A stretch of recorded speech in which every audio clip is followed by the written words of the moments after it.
Большой Иван. Его и сегодня так называют коллеги, друзья, знакомые за его дела, поступки, отношения к работе и к окружающим. Сам Иван Егорович не был против такого обращения. Шутил: «Я большой?» Конечно. Вес 105 килограмм, рост 184 сантиметра. Его широкая доброта, простота, и он старался помочь людям от всей своей души. Вот я считаю, он человек от земли, от Бога. Смелый, справедливый, всегда приходил на помощь. Свою первую награду, почетную грамоту Верховного Совета Коми АССР, Иван Кулаков получил еще в школе. В село Дутово, где учился десятиклассник Иван, пришла большая вода. Парень первым бросился спасать людей на лодке. Все строения ушли под воду, а в местном магазине в сейфе остались деньги. По грудь в ледяной воде Иван пробрался и спас казенные средства. За этот поступок о нем написали в газете и отметили наградой. О нем вспоминают как о человеке, который, в общем-то, очень многое сделал для Печоры. Он не просто был руководителем, он сам был всегда впереди. Например, какой-то случался субботник, он всегда был на этом субботнике и принимал активное участие.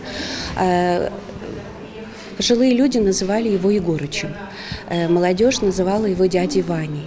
Даже когда он жил в Сыктывкаре, он каждый квартал приезжал к нам в Печору, он же был депутатом, и поэтому он всегда откликался на какие-то нужды печорцев. Семья Кулаковых была из числа сотни тысяч репрессированных. В 1931 году их, раскулаченных, сослали из Воронежской области в далекий северный Коми-край. Доставили на глухой берег Печоры, в районе островка Ичоды. Там спецпоселенцы выкопали себе землянки. Так и возник новый поселок с одноименным названием. Здесь и родился Иван Кулаков. Семья прошла все тяготы и испытания. В память о пережитых годах, о судьбах тысяч невинных в республике при поддержке Ивана Кулакова был создан фонд жертв политических репрессий и покаяния. Издали несколько мартирологов, увековечили более 140 тысяч историй раскулаченных семей. Они, и Геннадий Васильевич, и Иван Егорович, дети репрессированных, которые не по своей воле приехали сюда, в республику Коми. И когда вот Геннадию Васильевичу захотелось как-то увековечить память тех людей, которые строили республику, да, кому обратиться? Конечно, Ивану Егоровичу. Когда они начали работать, вот как-то вокруг фонда, вокруг редколлегии собралось очень много интересных людей.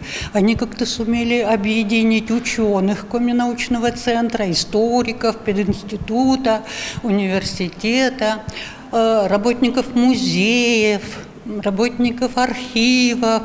Очень много было молодых людей, которые в школах еще учились, и они тоже начали, поисковики, начали изучать те места, которые были на карте нашей республики, где жили репрессированные.